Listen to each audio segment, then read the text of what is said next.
nuclear launcher tech. Ladies and gentlemen, welcome to my new series called Beginner Guides, in which I'll be focusing on giving you guys quick and easy guides for some of your favorite champions in League of Legends. And in this first episode we'll be looking into Hecarim, the Shadow of War. The shadow approaches.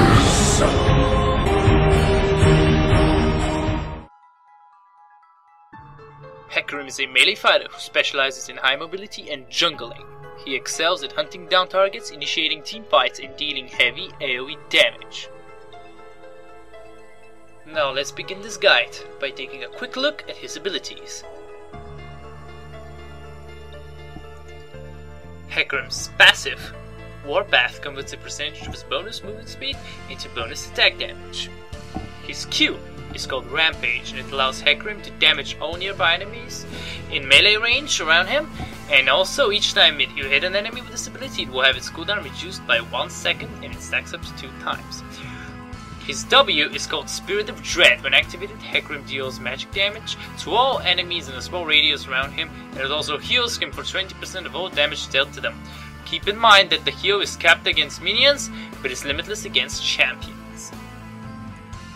His Z is called Devastating Charge. For 4 seconds after activation, Hecarim gains a huge movement speed boost, and his next basic attack will have extra range and it will knock back the enemy.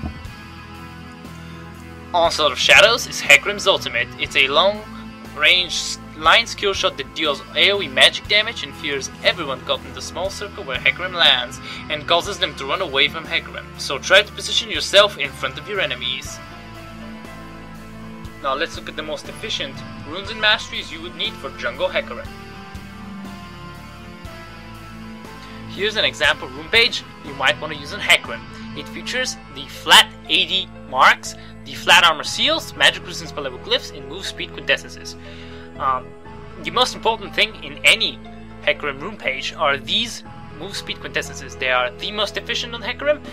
They're a bit costly, but trust me, it's worth the buy if you are gonna main jungle.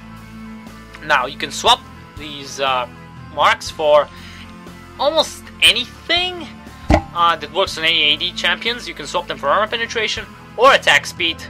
You can even go for armor, but that's not as common. I personally prefer attack damage because it scales better with the passive and these move speed quintessences. Anyway, you can also swap in the magic resistance per level glyphs for cooldown reduction glyphs, because they're really good on Hecarim early game, and they synergize well with Masteries, which I will go in depth a bit later. Or if you don't have all the the cooldown reduction glyphs, because they are quite expensive, you can get only 6 of them, because you would most of the time you would only need the 6%. You really don't need the 7.5 full percentage from the glyphs. Seals for these armor seals do work for absolutely any champion in the game and do not need to be changed. The move speed quintessences also are the must-have for Hecarim. You should not change them for anything else. But if you don't have move speed quintessences, I would recommend buy some or use like AD. But definitely buy some if you want to keep playing Hecarim. Here's an example mastery page you might want to use on Hecarim. It's your standard 921 with 21 points into defense and 9 into offense. Let me highlight some of the best masteries you definitely want to be picking up for Hecarim. The first one is Summoner's Wrath, which does increase the bonus movement speed from Ghost to 35%, up from 27. The weapon's expertise is also incredibly good because it gives you 8 flat armor penetration. And you can also swap in the attack speed masteries for cooldown reduction, but it's really not that good because 3% is almost nothing, especially in early game. Anyway, the best points you can take in the defense tree are definitely the tough skin and the bladed armor, because it's really good on junglers, so jungle creeps don't destroy you. Unwielding and block, because it's really good to reduce the damage taken from champions by 5.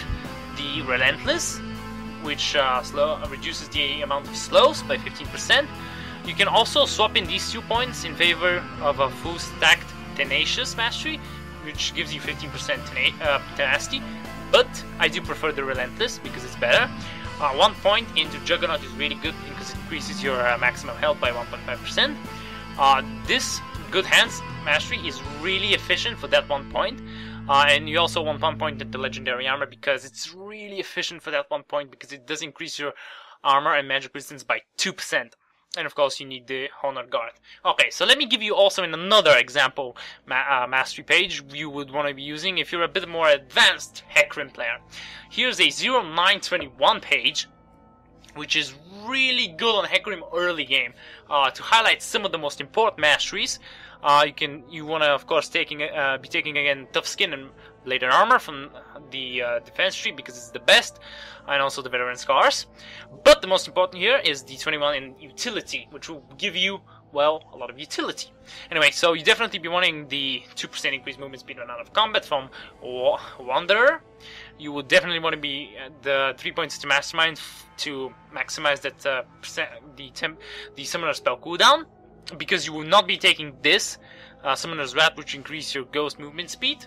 So the 10% cooldown reduction on Ghost kinda makes up for it. Not as much, but it's okay. Definitely you want to be having this Runic Affinity, because it does increase your duration of buffs.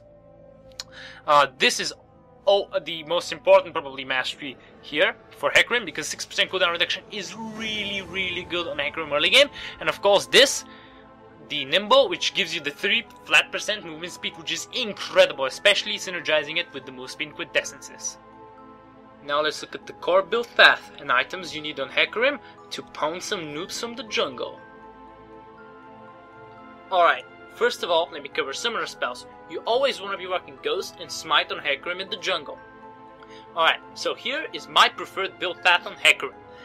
You're always going to want to start with that Hunter's Machete and 5 health potions. On your first back, pick up the Spirit Stone for better jungling, and the Boots of Speed for that little bit of increased movement speed and damage from your passive. Afterwards, rush to get a Phage, because Phage since patch 3.10a is one of the best items to have on Hecarim because it provides good enough health, some damage, and especially the awesome new passive, which gives you movement speed on hit. Afterwards, you want to be upgrading your Spirit Stone into preferably the Spirit of the Ancient Golem, because it gives you tenacity and a lot of health. But if you want to deal just a little bit more damage, feel free to pick up the Spirit of the Other Lizard, which gives you good damage and the awesome damage over time passive, plus the 10% cooldown reduction and health regen and mana regeneration Hecarim really enjoys too. Afterwards, feel free to upgrade your Phage into a Trinity Force to give you tons of damage in the mid game and very good split pushing potential. Afterwards, you want to be upgrading your shoes into preferably Boots of Swiftness, because they provide you the best option for damage and maneuverability. But if you're playing against a Fed 80 carry, you can also pick up the Ninja Tabai. Alright, for an enchantment, you can go for Home Guard to protect your base or to leave your base much quicker, or Furor, which is a bit more expensive but is really fun when stacking with Trinity Force and gives you a lot of damage. Okay, second of all, after your Trinity Force, you want to be rushing that Spirit Visage, because it is the best item on Hecarim to have, because it gives you everything. It gives you health, it gives you health regeneration, it gives you 20% cooldown reduction, which is super good. I cannot emphasize how good cooldown reduction in Hecarim is, especially late game.